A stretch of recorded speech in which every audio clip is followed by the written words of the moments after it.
attitude of the dog was for food, and the attitude for the rabbit was life. So even here in the system, there are people who listen for entertainment, and there are people who listen for life. Those who listen for life succeed in the longer run than those who listen for entertainment. And the greater wonder is, okay, we have 1 million attitudes all around us, correct. But like Mukesh Bhai said, that all our attitudes are self-programmable. Computers, you need somebody else to program, but attitudes, you have to self-program.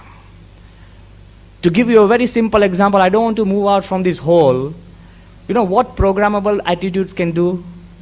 A very straightforward example. All of us are sitting here. If Mukesh Bhai made a statement, very simple statement, that Brahmavihari Swami will be speaking to us for 15 minutes. You have programmed yourself. And then if I speak for 20 minutes, everybody starts looking at their watch and they say, oh, it's too much. He's wasting our time. And oh God. But if I speak for 20 minutes, no change. But if Mukesh Bhai earlier on had said that Brahmavihari Swami will be speaking for 20 minutes, the speaker hasn't changed, the material hasn't changed, nothing has changed. The attitude in your mind has changed and you'll say, oh, what a wonderful speaker. So don't blame me if you get bored, it is your attitude. It's very important that the attitude, we can self-program our attitude to either be happy or unhappy. It's so easy, we are constantly doing it. You can't tell me it's difficult, we do it every day. But we have to now, when we are constantly doing it, we have to do it consciously. That's the difficult part. If you want to go to sleep and you naturally go to sleep, no problem. But if you can't go to sleep and if you want to consciously go to sleep, it's a big, big problem.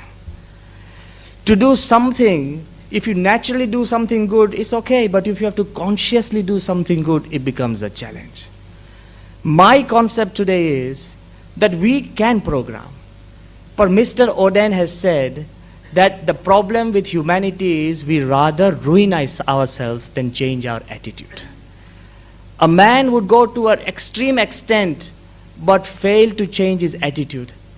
It's a real thing, huh? You must have heard of Dr. Samuel Johnson.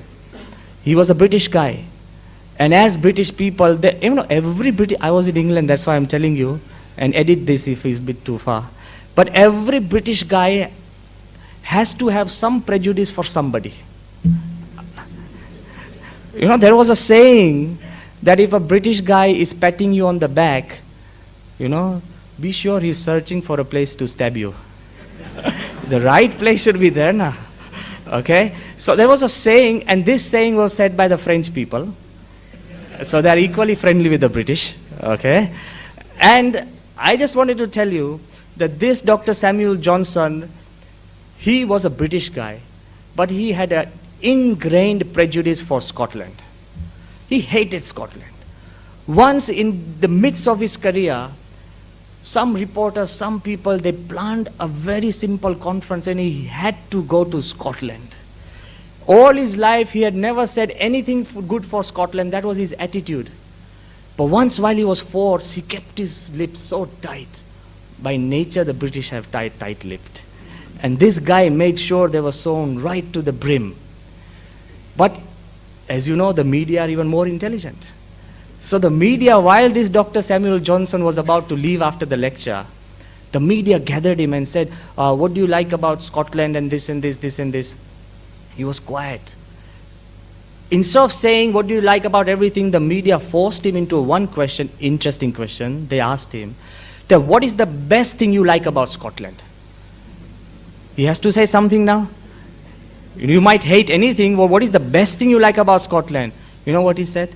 The best thing I like about Scotland is the road that leads to England.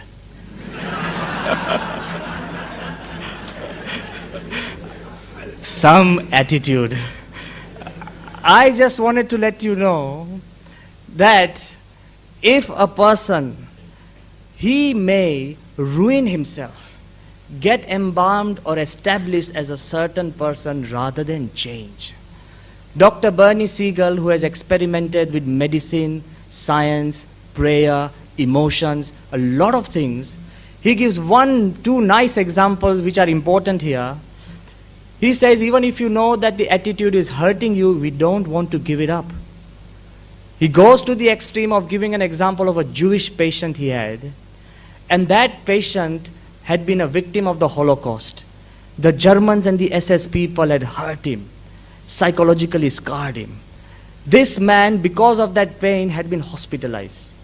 In the hospital, he kept on hurting himself, so Dr. Siegel went up to him and said, you know something? You don't really have a medical problem, but you have to learn to forgive the Germans because something is happening to your heart. And this Jew, he kept on telling him, but doctor, I can't forgive them. They did this to me, that to me, this to me, that to me. And the doctor said, you'll have to forgive them for your own safety.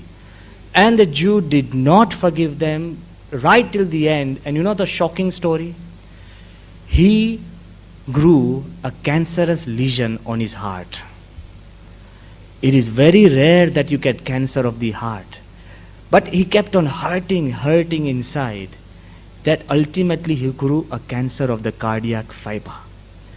And Siegel writes, it was true that the Germans had hurt him and hospitalized him, but it was the Jew himself who finally put in the last nail in his own coffin. It was his own attitude. Another lady, he said, I tried to save her because she had problems with her husband and she was suffering. And I told that lady that you have to forgive your husband and forget him. And that lady was very spiritual and she kept on saying, no, doctor, I can't. And suddenly the doctor said, what if God came from heaven and told you to forgive your husband? And do you know what she said? But Siegel, God might have made my husband, but he's not married to him. Making somebody is one thing and being married to somebody is something else. This lady could not give up her attitude and she suffered. I just wanted to reiterate one fact which I want to take you into a different direction. The fact is, how many homes have we seen fragmented because of attitude? How many businesses we have seen sink because of attitude? How many friendships we have seen broken because of attitude problems? How many nations we have seen declaring war because of attitude problems? They really don't have any enmity, but because of attitude problems, this is one of the things that it can go to a certain extreme. I want to take you one step further, that to such an extreme the world can move because of our own attitude problems. It's a small imaginary story, but the deeper you go into the story, it becomes much, much more real than reality. There was an international competition, essay competition, and the title was Our Future. In that competition, the winner of the essay, he begins the writing like this. He says that 70 years have passed. Listen to this very carefully. 70 years have passed. Nothing lives on this planet. Nothing stirs. No building stands. The Third World War has just ended. And in the distant horizon where everything is barren, there is only one tree standing. The author moves closer to that tree, and suddenly from that tree, something sways and a figure jumps out. Nothing on the planet survives or moves, and one figure jumps out from the tree. The author goes closer to that tree and looks at the figure. It's a figure of a monkey. The monkey has bent down, has clasped his hands, looking skywards and mumbling something, and the author grows closer to the monkey. And do you know why? What the monkey is saying? The monkey is looking towards the sky and praying to God and saying, "Oh God, don't ever make the mistake of making me into a man again." It might sound as a funny story, but now let's go deeper into this imaginary story. The depth of the story is Once man was respected as the crown of creation, and here they have turned him into a clown. The joke, it pokes at a very startling reality that, think about it, man has denigrated to such an extent that he has lost respect for life. You don't find any other animal abusing nature, creating pollution, or polluting the waters. You only find man which has lost respect for nature and is continuously polluting. He goes one step further and saying that man has also lost respect for other forms of life. If I really tell you, we've been to Hong Kong, we've been to China, we've been to Thailand, and I think man has begun to eat almost everything that moves. It's shocking, huh? We have lost respect for life around us, and the climax of a nuclear war is losing respect for the human species themselves. When nothing stands, we seem to have lost respect for ourselves. What a miserably negative attitude. That's what I want to tell you. All this was an imaginary story for me until I came up with facts which support it now. The story was imaginary. I could bear it. But recently, in Focus magazine, if many of you read that magazine, it's a scientific magazine. Recently in Focus magazine, there was a survey, and in that survey, great thinkers, social analysts, psychologists, and scientists, they started to think that how could our world end? What could be the future scenario of the world? And they worked out 11 different ways. I'll quickly mention them. They worked out 11 different ways how our world could end in the future. Imagine, all ways are pessimistic. There was a time by the turn of the earlier century where all predictions were utopian.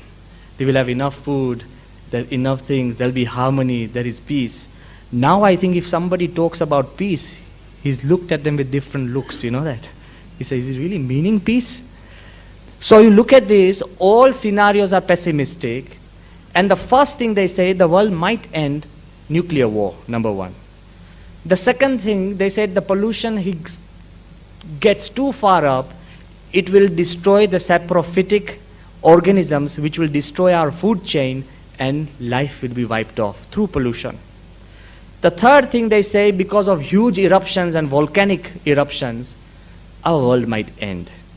The fourth thing, which is common, they say the ozone layer disappears, greenhouse effect, everything heats up, floods, and the world will be inundated.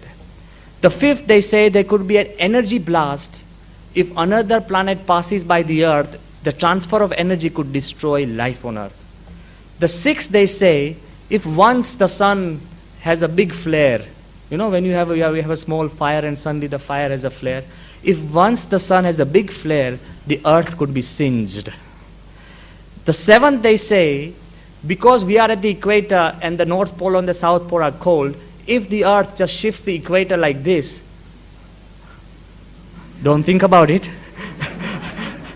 the earth has to just go a bit sideways, it's all over. The eighth, they say, none of our fault, a meteor can just come around and strike us, and it's all over.